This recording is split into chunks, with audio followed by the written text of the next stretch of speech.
Everyone, उम्मीद है आप सब लोग अच्छे होंगे। Myself Kritika Sharma and welcome to your channel. Students, हमने स्टार्ट किया था केमिस्ट्री का 12th क्लास का 15 चैप्टर, जो कि आता है आपका बायो मॉलिक्यूल्स। ये जो बायो मॉलिक्यूल कंसेप्ट है ना, ये बायो वालों के लिए भी इंपॉर्टेंट है एंड केमिस्ट्री वालों के लिए भी इंपॉर्टेंट है। सो इस टॉपिक को अच्छे से पढ़िएगा। चलिए स्टार्ट करते हैं। देखिए स्टूडेंट्स, हमने बायो मॉलिक्यूल्स को स्टार्ट किया था, उसमें हमने डिस्कस किया था, क्या क्या डिस्कस किया था याद करिए। कार्बोहाइड्रेट डिस्कस किया था, प्रोटीन डिस्कस किया था, एंजाइम्स के बारे में डिस्कस किया था, उसके बारे में हमने फुल डिटेल में डिस्कस किया था, जिसका लिंक आपको डिस्क्रिप्शन में मिल जाएगा। सो आज जो हम स्टडी करने वाले हैं बायोमोलिक्यूल्स। बायोमोलिक्यूल्स वो हमने डिस्कस किया था, क्यों इंपॉर्टेंट है, कैसे इंपॉर्टेंट होती हैं। 3 हमने डिस्कस कर लिए थे। 4th आता है आपका जैसे कि न्यूक्लिक एसिड। अब न्यूक्लिक एसिड का नाम किसने दिया, कहाँ पे इसका रोल है, क्या रोल है, क्या बनाता है ये, वो सब कुछ हम फुल डिटेल में डिस्कस करेंगे। सो बने रहिए मेरे साथ इस क्लास में। चलिए स्टार्ट करने हैं। क्या स्टार्ट करना है हमने, न्यूक्लिक एसिड। अब देखिए नाम से क्या समझ आ रहा है, न्यूक्लियस में कोई चीज प्रेजेंट है जिसको हम न्यूक्लिक एसिड बोलते हैं। ठीक है, किसमें आपको पता है ना, जैसे कि सेल है, सेल के अंदर क्या होता है, एक न्यूक्लियस होता है।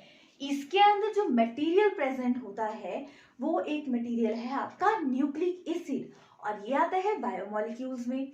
अब देखिए ये किस किस के लिए हेल्पफुल है हमारे लिए, ये देखो प्रोटीन की सिंथेसिस में। ठीक है, जैसे कि अब बोलते हैं ना कि ये अपने पापा मम्मी की तरह दिखता है, इसका ये पोर्शन आई इसकी मम्मा की तरह है, हैंड इसके पापा की तरह है, बोलते हैं ना इनहेरिटेड कैरेक्टर। वो क्या होता है आपका न्यूक्लिक एसिड। अब ये है क्या चीज, ये हमारे जैसे कि जो मेटाबॉलिक एक्टिविटीज होती हैं हमारे शरीर के अंदर, प्रोटीन से रिलेटेड और भी सारी जो भी चीजें होती हैं, देखो प्रोटीन्स होते हैं, वो एंजाइम्स भी होते हैं, तो ये हमारे लाइफ में न्यूक्लिक एसिड है, बहुत ही इंपॉर्टेंट रोल प्ले करता है। कैसे इसमें प्रोटीन की सिंथेसिस होती है, कैसे ये खुद सिंथेसाइज होता है, वो सब कुछ हम डिस्कस करने वाले हैं। तो देखिए न्यूक्लिक एसिड, अब ये तो समझ आ गया कहाँ प्रेजेंट होता है, क्यों इंपॉर्टेंट है। अब इसकी डिस्कवरी किसने की थी, न्यूक्लिक एसिड की डिस्कवरी की थी स्विस फिजिशियन थे एक फ्रेडरिक मिक्सचर। ठीक है, फ्रेडरिक मिक्सचर ने किसकी डिस्कवरी की थी, न्यूक्लिक एसिड की। उस टाइम इन्होंने इसका नाम दिया था न्यूक्लीन। क्या दिया था, न्यूक्लीन। अब देखिए न्यूक्लीन नाम दिया था, अब इन्होंने डिस्कवरी की, पर डिस्कवरी कहाँ पे की थी, इन्होंने जो पस सेल होता है ना, फर्स्ट सेल में सबसे पहले क्या देखा था, न्यूक्लिक एसिड देखा था, जिसके बाद इन्होंने इसकी डिस्कवरी की, मतलब जिसने बनाया, और उन्होंने इसको नाम दे दिया न्यूक्लीन। ठीक है, उस टाइम तो न्यूक्लियन था, बट अभी तो हम याद कर रहे हैं न्यूक्लिक एसिड। तो न्यूक्लिक एसिड का नाम किसने दिया था, न्यूक्लिक एसिड का नाम दिया था अल्टमैन ने 1589 में। देखो बहुत ही पहले भी हमारे इस बीच में बहुत अच्छे साइंटिस्ट थे जिन्होंने रिसर्च की, जो क्या है आज की लाइफ में हमें इजी बनाता है चीजें। ठीक है, जितनी जितनी रिसर्च होती रहती है उतनी हमारी लाइफ इजी होती है। तो अल्टमैन ने क्या डिस्कवर किया था, न्यूक्लिक एसिड नाम दिया था। डिस्कवर किसने किया था, फ्रेडरिक मिक्सचर ने। फ्रेडरिक मिक्सचर ने क्या किया था, आपका न्यूक्लिक एसिड की डिस्कवरी की थी। किसमें की थी, फर्स्ट सेल में, और उसको नाम दिया था न्यूक्लीन। फिर उसके बाद किसने डिस्कवरी की, उसके बाद अल्टमैन ने इसका नाम दिया न्यूक्लिक एसिड। अब देखिए न्यूक्लिक एसिड में क्या क्या प्रेजेंट होता है। देखिए ना, कोई बड़ी चीज है, अगर इसको तोड़ा जाए छोटे छोटे, जैसे कि माना ये पेन है, इसको स्मॉल स्मॉल स्मॉल पोर्शन में बांटा जाए तो कितने स्मॉल पोर्शन में बांटा जाएगा। और क्या बेसिक यूनिट क्या रिपीट है, हाँ इसमें क्या है, एक बेसिक चीज है जो रिपीट हो रही है बार बार, तो क्या बोलते हैं उसको, और पॉलीमर। जैसे कि ये है, देखो एक मॉलिक्यूल है, अगेन यही मॉलिक्यूल रिपीट होता है बहुत बार, तो उसको बोला जाता है पॉलीमर। ठीक है, तो न्यूक्लिक एसिड के हाइड्रोलिसिस की, मतलब वो स्मॉल पोर्शन में ब्रेक हुआ, तो इसके बेसिक जो चीजें हैं, ब्रेक हुआ किस में पार्ट में ब्रेक हुआ, देखिए इसमें एक आता है नाइट्रोजनस बेस। ठीक है, इसकी न्यूक्लिक एसिड के ब्रेक डाउन किया। न्यूक्लिक एसिड मतलब न्यूक्लियस में प्रेजेंट है, किसके न्यूक्लियस में, सेंटर सेल के न्यूक्लियस में प्रेजेंट है। ठीक है, नाइट्रोजनस बेस। फिर आ गया आपका pentose sugar and phosphoric acid, जो 3 मेन कंस्टिट्यूएंट हैं, ये प्रेजेंट होते हैं आपके न्यूक्लिक एसिड में। अब न्यूक्लिक एसिड क्यों बोला गया, देखो न्यूक्लिक है, न्यूक्लियस में प्रेजेंट है, एसिड है क्योंकि जो इसका बेसिक नेचर होता है वो एसिडिक होता है। तो कौन कौन से आगे base pair, nitrogenous base, pentose sugar and phosphoric acid. Clear हो गया। अब देखिए बारी बारी हम देखते हैं कि क्या क्या चीज है। नाइट्रोजिनस बेस, नाइट्रोजिनस बेस मतलब इसके बेस में क्या है, नाइट्रोजन प्रेजेंट है, और जो एक और दो नाइट्रोजन इसमें प्रेजेंट है, एक तो बेस में है, एक थर्ड पोजीशन पे है। ठीक है, अब ये दो टाइप्स के प्रेजेंट होते हैं, एक आता है आपका प्यूरिन, एक आता है पिरामिडीन। कौन कौन से आते हैं, प्यूरिन एंड पिरामिडीन। प्यूरिन कौन कौन से आते हैं, प्यूरिन में आते हैं एडेनिन एंड ग्वानिन, और ये क्या होती है, एक 5 मेंबर रिंग है और एक 6 मेंबर रिंग है। अब देखिए बेस में क्या है, नाइट्रोजन प्रेजेंट है, इसलिए इसको बोला गया नाइट्रोजन बेस। क्या है, प्यूरिन, याद रखना प्यूरिन स्मॉल वर्ड, मतलब दो चीजें आएंगी, कौन कौन सी, एडेनिन एंड ग्वानिन, और ये क्या है, 1 6 member ring and 1 5 member ring. आपने पिक्चर में देख लिया, कई बार इसका स्ट्रक्चर भी पूछा जाए कि किस चीज का स्ट्रक्चर है, तो आपको ऐसे भी क्वेश्चन आ जाता है। क्लियर हो गया प्यूरिन। फिर नेक्स्ट बेस आता है आपका पिरामिडीन, इसमें कौन कौन से आते हैं, इसमें आता है आपका थायमीन, साइटोसिन एंड यूरेसिल। कौन कौन से आते हैं आपके, थायमीन, साइटोसिन एंड यूरेसिल। अब देखिए पिक्चर में देखिए ये क्या है, ये 6 मेंबर रिंग है सिर्फ, इसमें कोई और रिंग प्रेजेंट नहीं है। प्यूरिन में क्या था, एक 5 मेंबर रिंग प्रेजेंट थी, एक 6 मेंबर रिंग प्रेजेंट थी, बट पिरामिडीन में क्या था, इसमें सिर्फ एक ही मेंबर रिंग प्रेजेंट है, 6 मेंबर रिंग। अब देखिए इसको याद कैसे रखेंगे, पिरामिडीन लॉन्ग वर्ड है, लॉन्ग वर्ड मतलब तीन चीजें हैं, तीन चीजें हैं तो क्या है, वो एक ही मेंबर रिंग है बट वो बड़ी रिंग है। ठीक है, क्लियर हो गया, ऐसे याद रख लीजिए। ये क्या है, हाइड्रोलिसिस, न्यूक्लिक एसिड में एक कंस्टिट्यूएंट है आपका नाइट्रोजनस बेस। फिर आता है आपका शुगर, मतलब पेंटोस शुगर। अब शुगर है, पेंटोस शुगर क्यों बोला गया इसे, पेंटोस शुगर इसलिए बोला गया क्योंकि ये 5 मेंबर रिंग में होता है। ठीक है, कौन कौन सी होती है ये देखिए, दो होती है, beta D ribose and beta D 2 deoxy ribose sugar. याद रखना क्या है, ये शुगर है, पेंटोस शुगर इसलिए बोला गया क्योंकि इसमें 5 मेंबर रिंग है। अब देखिए पिक्चर में देखिए क्या फर्क है राइबोस और डेक्स्ट्रो राइबोस में, इसमें मेन फर्क है कि राइबोस में क्या है, सेकेंड नंबर पे क्या है, OH ग्रुप लगा हुआ है, बट डीऑक्सी राइबोस शुगर में क्या प्रेजेंट है आपका, डीऑक्सी राइबोस में तो है तो 5 मेंबर रिंग, बट OH की जगह H प्रेजेंट है, इसलिए इसको डीऑक्सी राइबोस शुगर बोला गया। ये मेन फर्क है। इसके बेसिस पे जो ये जो बेसिक चीजें हैं, इसके बेसिस पे ये भी बहुत टाइप्स की हैं। ठीक है, अब देखिए थर्ड क्या आता है, फॉस्फोरिक एसिड, इसको फॉस्फेट ग्रुप भी बोला जाता है। इसका फॉर्मूला क्या होता है, इसका फॉर्मूला आ गया H3PO4। ठीक है, क्या आ गया, H3PO4। ये इसका क्या है, फॉस्फोरिक एसिड, मतलब फॉस्फेट ग्रुप प्रेजेंट होता है। कैसे प्रेजेंट होता है, देखिए एक आपका नाइट्रोजनस बेस होगा, साथ में देखिए ऐसे नाइट्रोजनस बेस प्रेजेंट है, फिर साथ में आपका शुगर लगा हुआ है। ठीक है, और इस साइड को फॉस्फेट ग्रुप लगा होगा, मतलब ये इधर से दूसरा आपका नाइट्रोजनस बेस जुड़ा होगा और इधर शुगर होगी, इधर फॉस्फेट ग्रुप होगा, फिर सेकेंड नाइट्रोजनस बेस के साथ वो राइबोसोम, जो जैसे कि ये है ना, इसके साथ इस साइड को ले सकते हैं आप राइबोसोम, यहाँ पे फॉस्फोरिक ग्रुप, फिर आपका आ जाएगा नाइट्रोजनस बेस, इस तरीके से ये अटैच होता है। क्लियर हो गया, कौन कौन सा, beta D ribose and beta D 2 deoxy ribose. इसके बेसिस पे पेंटोस शुगर की बेसिस पे ये दो टाइप्स के होते हैं। ठीक है, मतलब ये अरेंजमेंट जो होती है इनकी, न्यूक्लिक एसिड है जो, वो दो टाइप्स का होता है। कौन कौन सा, एक आता है आपका डीएनए, किसके बेसिस पे, जो ये प्यूरिन एंड पिरामिडीन है, नाइट्रोजन बेस प्रेजेंट है, कैसे ये अरेंज है, उसके बेसिस पे ये दो टाइप्स का आता है।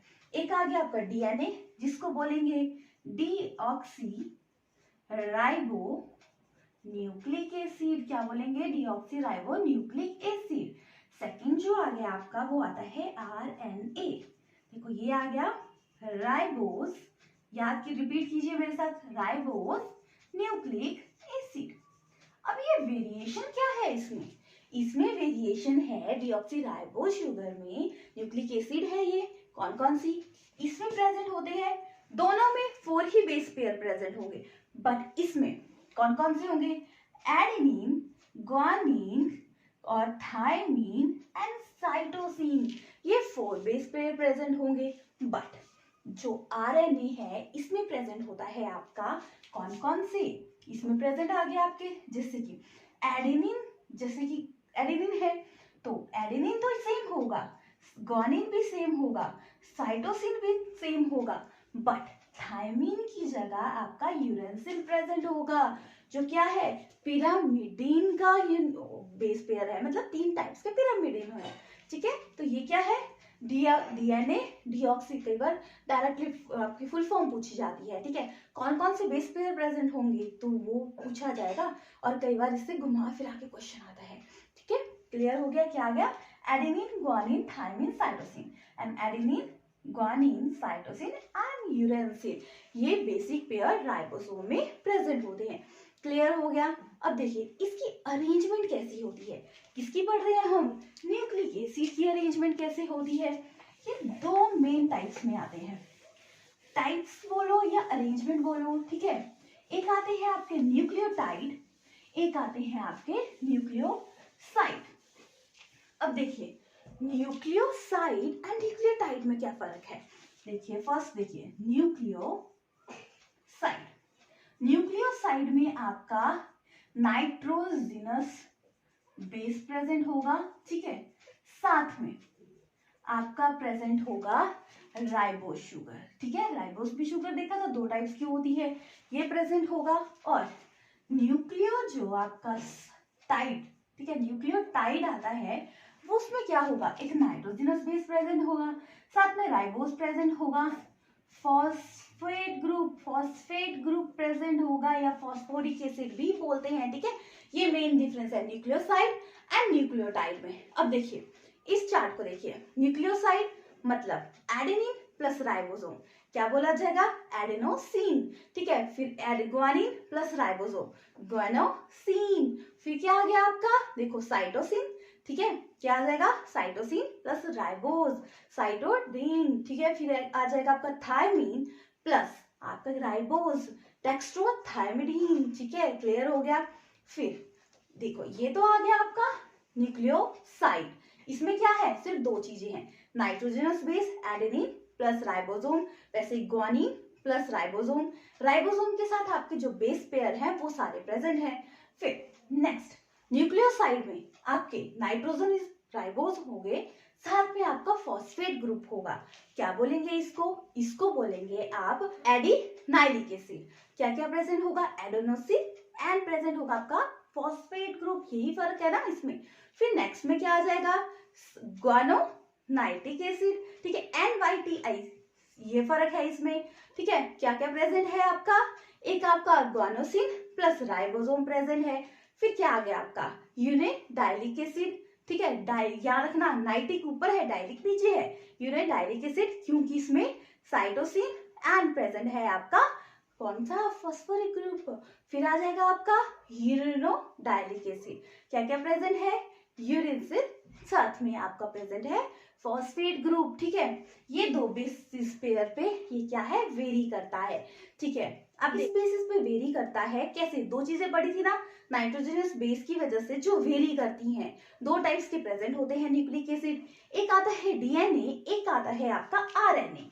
अब डीएनए का स्ट्रक्चर कैसे होता है, डीएनए बोला जाता है ना बेसिक यूनिट डीएनए है, तो डीएनए का बेसिक यूनिट क्या होता है, किसने डिस्कवर किया था, देखिए DNA deoxy ribose nucleic acid. ठीक है, क्या बोलेंगे इसको, देखो पहले तो फुल फॉर्म देख लो, डीऑक्सी राइबो न्यूक्लिक एसिड।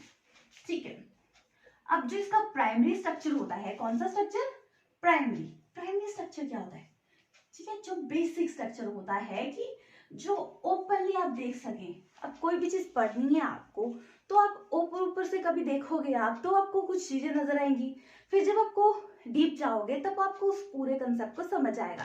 वैसे ही जब आप ऊपर से देखते हो ना स्ट्रक्चर को तो वो आता है आपका प्राइमरी स्ट्रक्चर। अब प्राइमरी स्ट्रक्चर में क्या होता है, इसमें क्या होता है 2 जो होंगे पॉली, ठीक है poly deoxy ribo nucleic acid present होगा। ठीक है, तो ये कैसे बॉन्ड होंगे, एक साइड क्या होगा टू होंगे, दूसरी साइड का अरेंजमेंट होगी। ये क्या है, मैक्रो मॉलिक्यूल है। इसमें क्या होता है, न्यूक्लियोसाइड, ठीक है। न्यूक्लियर जो साइड है वो क्या बनाता है, फॉस्फेट ग्रुप के साथ बॉन्ड बनाता है, तो क्या बनता है, न्यूक्लियोटाइड, ठीक है। फिर ये स्ट्रक्चर बनाता है प्राइमरी स्ट्रक्चर में, ये चीज पता लगी। अब देखिए सेकेंडरी जो स्ट्रक्चर आता है किसका पढ़ रहे हैं हम, डीएनए का। तो कैसा होता है, इसको डिस्कवरी किसने की थी, जो आपका सेकेंडरी स्ट्रक्चर है, इसमें क्या पता लगा, इसमें पता लगा जो डीएनए होता है वो क्या होता है, डबल हेलिक्स होता है, ठीक है। तो इसकी डिस्कवरी की थी वाटसन ने, ठीक है, एंड क्लर्क ने, ठीक है। नहीं, कई बार डायरेक्ट क्वेश्चन आता है कि डीएनए का डबल हेलिकल स्ट्रक्चर मतलब किसने दिया था, तो वो दिया था आपका किसने, वाटसन ने एंड क्लर्क ने, ठीक है। ये तो समझ आ गया।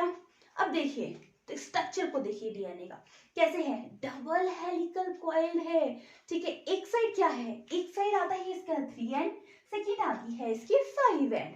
तो देखिए ये क्या है, कुछ बेसिक सीक्वेंस का पता लग रहा है कि कैसे बेसिक सीक्वेंस है इसका। देखिए एडेनिन है वो हमेशा थायमिन के साथ बॉन्ड बनाएगा, और क्या है जो आपका ग्वानिन है वो साइटोसिन के साथ बॉन्ड बनाएगा, ठीक है। ये चीज आपको समझ आई ना स्ट्रक्चर में। थायमिन है ये डबल स्ट्रक्चर बनाता है, ठीक है, डबल बॉन्ड के साथ बनाता है बॉन्ड, ठीक है।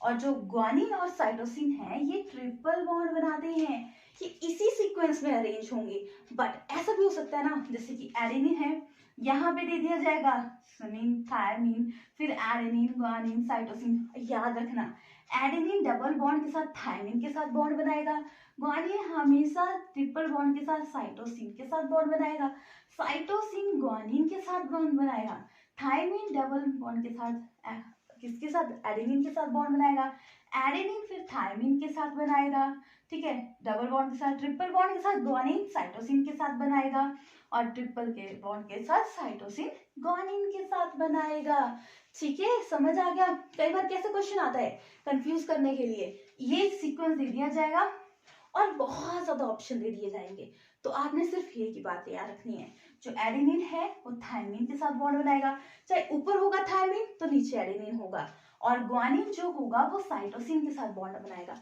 अगर साइटोसिन ऊपर होगा तो ग्वानिन नीचे होगा, ठीक है।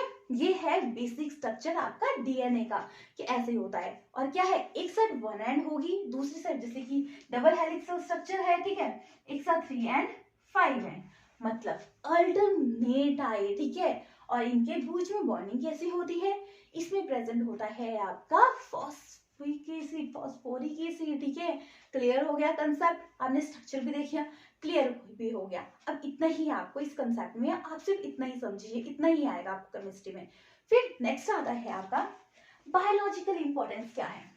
बायोलॉजिकली जो आपका न्यूक्लिक एसिड है इसकी इंपॉर्टेंस क्या है, ठीक है। अब हम पढ़ते हैं ना हर चीज, तो इसकी बायोलॉजिकल किसकी पढ़ रहे हैं, बायोलॉजिकल इंपॉर्टेंस, ठीक है।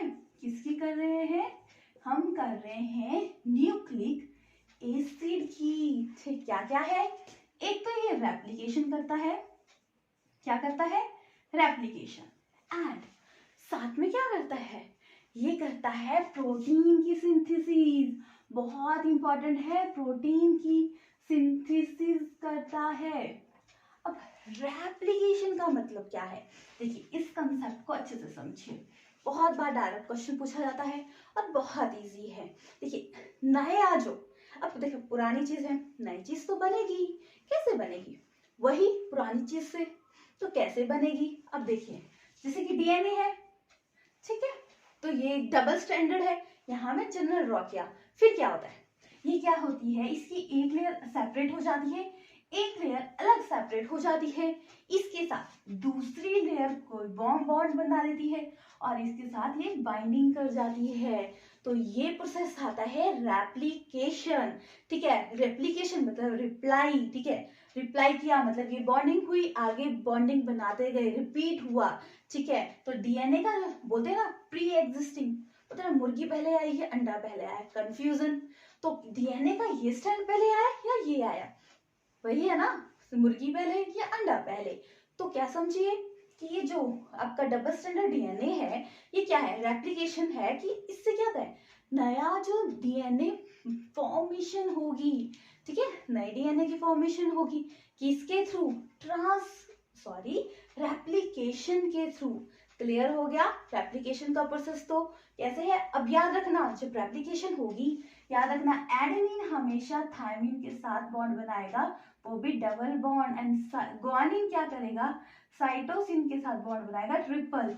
ऐसा ही सीक्वेंस इसमें रहेगा, जो क्या करता है, जो सीक्वेंस बना के रखता है कि जैसे हम हैं वैसे ही हमारी नेक्स्ट जनरेशन हो, ताकि जब कोई भी चीज बन रही है ऐसा ना हो अगर इसमें कोई और चीज बाउंड कर जाएगी, ठीक है, बाइंड करेगी तो क्या होगा, तो कुछ और बन जाएगा। देखिए अब मैं माना इस पेन के ढक्कन को निकाल दे रही हूँ, इसकी जगह किसी और पेन का ढक्कन डाल देती हूँ, चाहे वो कैसे भी है, फिट नहीं है, जबरदस्ती कर देती हूँ, तो वो कुछ और बन गया, वैसा पेन नहीं रहा। तो आप उसको जनरल एग्जाम्पल की तरह समझ सकते हो कि जो जिसके साथ बॉन्ड है वैसा ही बॉन्ड बनाएगा, जिसकी वजह से क्या होता है, बोलते हैं ना ये पेरेंट्स की तरह दिखता है, इसकी मम्मा की तरह, इसकी आईज या हैंड्स के पापा की तरह है, तो वो किसकी वजह से, कि ये स्पेसिफिक सीक्वेंस होता है। अब देखिए जैसे कि एडेनिन ग्वानिन, यहाँ साइटोसिन, अब जब ये बेस सीक्वेंस है तो इस तरह के लक्षण होंगे, ठीक है, पेरेंट्स के आएंगे अगर सेम टाइप की बाउंडिंग होगी। अगर ये यहाँ पे ए तीन ही आ गए, फिर टी आ गए, ठीक है, अलग अलग टाइप की, इसके बेसिस पे ये बहुत टाइप से होते हैं, होता है ना, इतने सारे हमारे में कैरेक्टर होते हैं, तो सभी थोड़ी ना मैच करते हैं, कुछ मैच करते हैं, क्योंकि जो सीक्वेंस होता है, प्रॉपर सीक्वेंस होता है ना। अगर आप चाय पत्ती बना रहे हो, चाय बना रहे हो, उसमें चाय डालोगे, ठीक है, टी डाली, शक्कर डाली, आपने सब कुछ डाला जो उसके लिए जरूरी है, तो वही चीज बनेगी। अगर आप उसमें कुछ और डाल दो, दूध की जगह आप दही डाल दो, क्या होगा, कुछ और बन जाएगा। तो भैया सीक्वेंस वही रहता है, तो वही चीज बनेगी। अगर सीक्वेंस चेंज हो गया तो कुछ और बन जाएगा। अब हो सकता है वो हमारे लिए खराब भी हो या ठीक भी हो, ठीक है, ये तो समझ आ गया। फिर एक कंसेप्ट समझ आ गया आपको रेप्लिकेशन का। सेकेंड कंसेप्ट आता है आपका प्रोटीन सिंथेसिस। अब प्रोटीन देखो पढ़ा है ना आपने, अभी हमने लास्ट से लास्ट सेकेंड लास्ट क्लास में डिस्कस किया था कि प्रोटीन क्या है।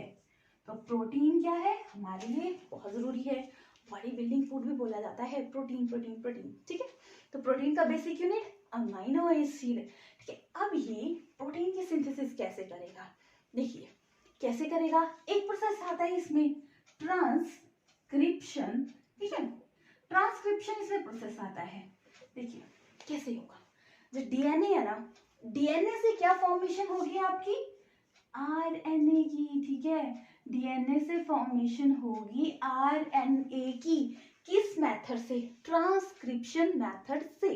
क्या फॉर्मेशन होगी आपकी, डीएनए से आरएनए की। कैसे, देखो रेप्लिकेशन हुई, ठीक है, सेम वैसे जैसे रेप्लिकेशन प्रोसेस में पढ़ा था कि जैसे कि डीएनए है ये ब्रेक हुआ तो सेम जो सीक्वेंस था वो बनेगा, तो आपका डीएनए बन जाएगा। बट आरएनए में क्या फर्क है, देखिए डीएनए का बेसिक सीक्वेंस क्या है, एडेनिन थायमिन के साथ, और क्या है, ग्वानिन साइटोसिन के साथ, ठीक है, ये सीक्वेंस है इसमें। आरएनए में क्या सीक्वेंस है, आरएनए में एडेनिन की जगह आपका आता है यूरेसिल, ठीक है, और ग्वानिन एंड साइटोसिन सेम रहेगा, ठीक है, ये रिप्लेसमेंट है। सिर्फ मेन फर्क क्या है, यही आता है इसमें, क्या फर्क आता है, थायमिन की जगह क्या आता है आपका यूरेसिल, इसमें डीएनए से आरएनए में कन्वर्ट होता है। होता है सेंसेशन, जैसे कि ये ब्रेक हुआ तो इसकी जगह अगर अलग सीक्वेंस, जैसे कि थायमिन की जगह यूरेसिल जुड़ने लग गया, तो आप बोल सकते हो कि आरएनए की फॉर्मेशन होगी। अब आरएनए भी क्या आता है, आपके 3 टाइप्स का आता है। एक आता है आपका मैसेंजर आरएनए, ठीक है, मैसेंजर आरएनए। फिर आता है राइबोसोमल आरएनए। फिर आता है आपका कौन सा, आपका आ गया टीआरएनए। ये क्या हुआ, tRNA, tRNA transfer RNA. 3 type से बनते हैं, किसके थ्रू बनते हैं, ट्रांसक्रिप्शन, ट्रांसक्रिप्शन के थ्रू क्या बनता है, ये भी क्वेश्चन आता है। डीएनए से आरएनए किस मेथड से बनता है, ट्रांसक्रिप्शन से।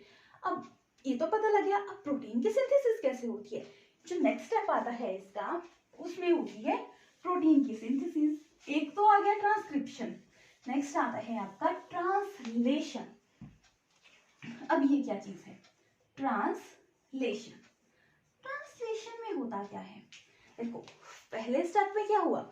डीएनए से आरएनए बन गया, फिर आरएनए से क्या बन गया आपका?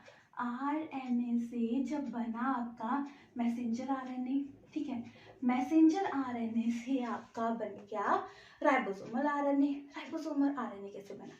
जैसे कि न्यूक्लियस है, सेंटर है यहाँ पे सेल के न्यूक्लियस में, यहाँ से जो आपका जो डीएनए से आरएनए बना वो क्या होगा? ब्रेक करके आपके सेल में साइटोप्लाज्म में चल जाएगा। साइटोप्लाज्म में क्या बन जाएगा? ये राइबोसोम के साथ जाके अटैच हो जाएगा। तो क्या बन गया? Ribosomal RNA. ठीक है, समझ आ गया? अब देखिए, ये तो समझ आ गया, साइटोप्लाज्म में जाके राइबोसोम के साथ अटैच करके क्या बन गया आपका? Transfer RNA, sorry ribosomal RNA. और क्या करेगा? ये प्रोटीन की सिंथेसिस करेगा। फिर एमआरएनए कैसे बनता है? देखिए, इस पिक्चर को देखिए, देखिए डीएनए था, स्पेसिफिक सीक्वेंस था, उसके बाद सीक्वेंस चेंज हुआ, थायमिन की जगह यूरेसिल बना, ठीक है, तो ये तो आरएनए बन गया। आरएनए के बाद क्या होगा? वो स्पेसिफिक कोड में क्या हुआ है? तीन तीन के कोड में, ठीक है, 4 टाइप्स के हमारे पास प्रेजेंट है, जैसे कि एडेनिन, ग्वानिन, ठीक है, यूरेसिल एंड क्या आ गया आपका? साइटोसिन। ठीक है, 4 टाइप के ये बेसिक यूनिट आपके पास प्रेजेंट है। तो ये 4 टाइप के बेसिक यूनिट, ठीक है, जैसे कि अभी बताया था, हमने डिस्कस किया था ना कि सीक्वेंस होता है, सीक्वेंस होगा तभी ही वही चीज बनेगी, अगर सीक्वेंस चेंज हो गया तो वो चीज कुछ और बन जाएगी। समझ आ गया? फिर वैसे ही इन सब का सीक्वेंस होगा, ठीक है, 3 का सीक्वेंस होगा, जैसे कि माना एडेनिन, ग्वानिन, साइटोसिन ये होगा, या फिर साइटोसिन, ग्वानिन, ग्वानिन, या एडेनिन, ग्वानिन, एडेनिन, थायमिन, इस टाइप के सीक्वेंस होंगे। तो ये क्या हो जाएंगे? ये प्रेजेंट हो जाएंगे आपके 4 से 4 मल्टीप्लाई हो जाएंगे और ये होंगे 64। ठीक है, जो 3 का कोड होगा उसको बोलेंगे हम कोडोन। क्या बोलेंगे? कोडोन। ठीक है, और ये कितने टाइप्स के हैं? 64। देखिए पिक्चर को देखिए, 64 टाइप के हैं, उनमें से 61 क्या आते हैं आपके? यूजफुल आते हैं, और जो आपके जो 3 रहेंगे, ठीक है, जो 3 हैं वो टर्मिनेशन, मतलब जब स्टार्ट होगा ना प्रोसेस, स्टॉप होगा, वो इन 3 के बेसिस पे होगा।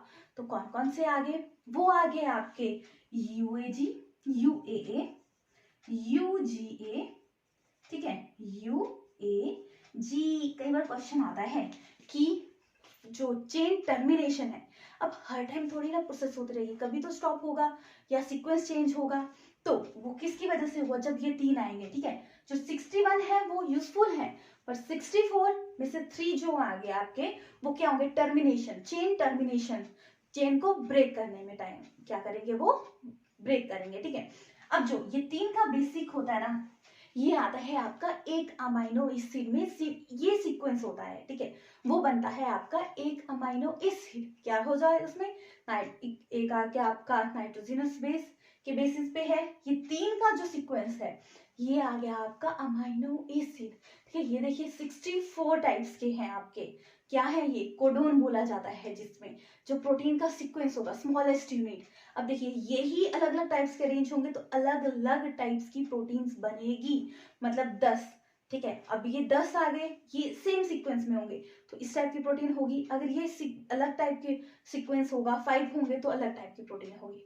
तो ये बेसिस अपॉन है ये कोडोन कैसे अरेंज है। तो याद रखना, जो chain initiation यूएए, sorry termination यूएए, UGA, यूएजी, ये क्या है?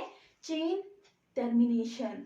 2 जो आते हैं आपके, वो आते हैं जो चेन को क्या करेंगे? फास्ट अप करेंगे, ठीक है, मतलब प्रोसेस में लाएंगे। कौन कौन से आएंगे? वो आ गया आपका जीयूजी, एयूजी। याद रखना, चेन इनिशिएशन कौन है और चेन टर्मिनेशन कौन है? ये क्या आ गया आपके? इनिशिएशन, ठीक है, चेन इनिशिएशन, और ये आ गया आपके चेन टर्मिनेशन। ठीक है, जब इनिशिएशन होगी तो ये होगा और टर्मिनेशन आएगी तो ये होगा। तो कैसा सीक्वेंस है? 3 का सीक्वेंस है। डीएनए से आरएनए बना, आरएनए से ये 3 के रूप में ब्रेक हो गए, 3 के रूप में ब्रेक हुए तो वो स्पेसिफिक अमीनो एसिड आपका बन गया। क्लियर हो गया? ये क्या आ गया आपका? मैसेंजर आरएनए, ठीक है, जो मैसेज करेगा। फिर आते हैं आपका जो दो तो आ गए आपके राइबोसोमल आरएनए कैसे बनेगा? जब वो साइटोप्लाज्म से न्यूक्लिक एसिड से ब्रेक हो गया साइटोप्लाज्म में जाएगा, साइटोप्लाज्म में जाके वो राइबोसोम में अटैच हो जाएगा, तो वो क्या बन गया आपका? आरएनए, ठीक है, क्लियर हो गया। फिर टीआरएनए, अब ये कैसे बनेगा? देखिए टीआरएनए इसकी दो साइड्स होगी, एक साइड से तो ये क्या होगा? ये एक साइड से होगा न्यूक्लियोसाइड सीक्वेंस, ठीक है, न्यूक्लियोसाइड सीक्वेंस होगा, ठीक है, जो कंप्लीमेंट्री होगा आपके सीक्वेंस होगा, कंप्लीमेंट्री होगा किसके? कंप्लीमेंट्री, ये होगा आपके कौन से? mRNA के एक साइड से। दूसरी साइड से क्या होगा? दूसरी साइड में इसका OH ग्रुप होगा, OH ग्रुप जो होगा इसका वो क्या होगा? फ्री टू बाउंड होगा, ठीक है, मतलब वो फटाफट क्या करेगा? अगले जैसे कि हो गया जैसे CCA टाइप के आगे, ये क्या करेगा? फटाफट प्रोसेस करेगा और क्या करेगा? नया बनाने में हेल्प करेगा फटाफट। ये बन गया, कंप्लीट हो गया। फिर ट्रांसफर आरएनए जो एक साइड से तो mRNA से अटैच होगा, दूसरी साइड से ये क्या होगा? नया अमीनो एसिड बनाने में हेल्प करेगा, ठीक है। तो इससे क्या होगा? ये प्रोसेस बहुत फास्ट होता है, तो बहुत फास्ट प्रोसेस होता है। कितना फास्ट होता है? मतलब 1 सेकेंड में आप क्या बना सकते हो? 20 अमीनो एसिड, मतलब 20 टाइप की प्रोटीन आप बना सकते हो 1 सेकेंड में। तो देखिए कितने फास्ट प्रोसेस होता है, ठीक है। तो ये जो पॉलीपेप्टाइड का सीक्वेंस है ना, ये बॉन्ड बनाते हैं, पेप्टाइड बॉन्ड बनाते हैं।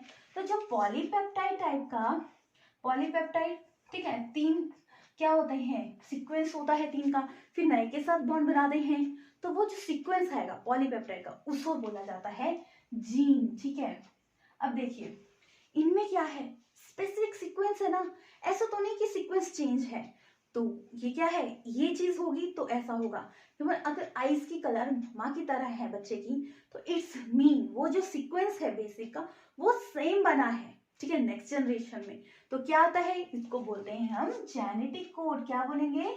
Genetic code. क्लियर हो गया? तो जीन कोड है, पॉलीपेप्टाइड है, सीक्वेंस है, जो स्पेसिफिक कोड है, ठीक है, क्लियर हो गया। एक प्रोटीन आती है आपकी फाइब्रिन। कौन सी आती है? फाइब्रिन। ये इसको बोला जाता है सिल्क प्रोटीन। ये कितने फास्ट करती है, मतलब ये ना जैसे फटाफट ट्रांसफर करती है, ठीक है, फटाफट बना रही है, mRNA हेल्प कर रहा है, फटाफट प्रोसेस हो रही है, तो ये 10⁵ टाइम्स बहुत फास्ट प्रोसेस करती है। मतलब अगर 4 डे का एवरेज देखा जाए तो 10⁹ जो आएगी इसकी पावर वो फास्ट होगी पर सेल। अब देखिए एक सेल कितने सेल्स होते हैं और कितने फास्ट प्रोसेस होगी। तो देखिए ये प्रोटीन का जो प्रोसेस है बहुत फास्ट होता है। कैसे बनेगा? डीएनए से आरएनए बना, आरएनए से आपकी प्रोटीन की सिंथेसिस हुई। समझ आ गया कंसेप्ट? तो ये तो था आपका कौन सा कंसेप्ट? न्यूक्लिक एसिड का। देखो चेन इनिशिएशन कौन कौन से थे? चेन इनिशिएशन आ गया 2 थे, यूएजी एंड एयूजी, और चेन टर्मिनेशन यूएए, यूएजी, यूजीए। ये क्या आ गया आपके? चेन टर्मिनेशन और चेन इनिशिएशन। ये समझ आ गया। डायरेक्ट क्वेश्चन आता है। कैसे कैसे क्वेश्चन आते हैं? न्यूक्लिक एसिड की डिस्कवरी किसने की? बेसिक यूनिट क्या है? पैरामिडिन कौन से हैं? प्यूरिन कौन से हैं? 3-4 दे दिए होंगे, उनमें से बताया होगा ऑप्शंस में, ठीक है। तो प्यूरिन मतलब adenine and guanine, and pyrimidine thymine, uracil, cytosine, ठीक है। आरएनए और डीएनए में फर्क क्या है? आरएनए में यूरेसिल प्रेजेंट होता है और डीएनए में आपका थायमिन प्रेजेंट होता है। Direct question, DNA and RNA की फुल फॉर्म। फिर आता है हेलिकल स्ट्रक्चर किसने दिया डीएनए का? न्यूक्लियोसाइड और न्यूक्लियोटाइड में फर्क क्या है? न्यूक्लियोसाइड जब नाइट्रोजनस बेस किसके साथ? आपका डायरेक्ट राइबोसोम के साथ अटैच है। फिर आपका आ गया, ठीक है, सेकंड आया आपका न्यूक्लियोसाइड। न्यूक्लियोसाइड क्या होगा? फॉस्फेट ग्रुप अटैच होगा, बस यही फर्क है उसमें। फिर आ गया आपका डीएनए का स्ट्रक्चर, डबल हेलिक्स स्ट्रक्चर किसने दिया? बायोलॉजिकल इंपॉर्टेंस क्या है? आपका न्यू जो डीएनए बनेगा, आरएनए बनेगा, किस प्रोसेस से बनेगा, ठीक है, chain initiation, chain termination. Codon क्या है? 3 जो सीक्वेंस होंगे, 3 जो होंगे एडेनिन, थायमिन, ग्वानिन, इस टाइप के सीक्वेंस होंगे, वो कोडोन बोला जाएगा, ट्रिपलेट बोला जाता है। जैसे कि इसको कितने टाइप से बन जाएंगे? 64, जिसमें से 3 क्या होंगे? चेन टर्मिनेशन होंगे। आरएनए कितने टाइप्स का होता है? एमआरएनए, टीआरएनए एंड आपका आ गया RRNA। ये था आपका पूरा प्रोसेस न्यूक्लिक एसिड का। आई थिंक आपको कंसेप्ट क्लियर हो गया होगा। अगर कोई डाउट है तो कमेंट बॉक्स में मैसेज करके मुझे बता सकते हो, मैं आपके डाउट्स को क्लियर करूंगी। सो मिलते हैं नेक्स्ट क्लास में। नेक्स्ट क्लास में हम बहुत इंपॉर्टेंट कंसेप्ट करने वाले हैं। हम करने वाले हैं विटामिन का कंसेप्ट, जो बहुत इंपॉर्टेंट है। सो बने रहिए मेरे साथ नेक्स्ट क्लास में। तब तक please like, share and subscribe my channel. Thank you everyone.